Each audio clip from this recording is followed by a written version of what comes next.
यहाँ यहाँ काफी सारी सूखी घास है।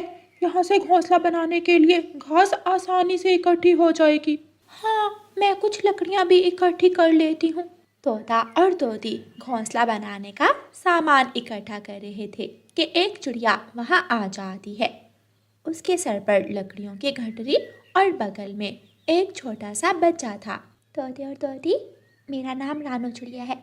मैं इस जंगल में घर बनाना चाहती हूँ। क्या आप मुझे कोई ठंडा, बड़ा और सुरक्षित पेड़ बता सकते हैं? चिड़िया रानी, हम भी अपना नया घोंसला बना रहे हैं। देखें, हमने सारी चीजें इकट्ठी कर ली हैं। जिस पेड़ पर हम अपना घोंसला बना रहे हैं, आप भी वहाँ ही अपना घोंसला बना लें। वो पेड़ बहुत बड़ा है। पहले भी उस पेड़ पर किसी का पक्का लकड़ियों का घर है। ये तो बहुत अच्छा हुआ।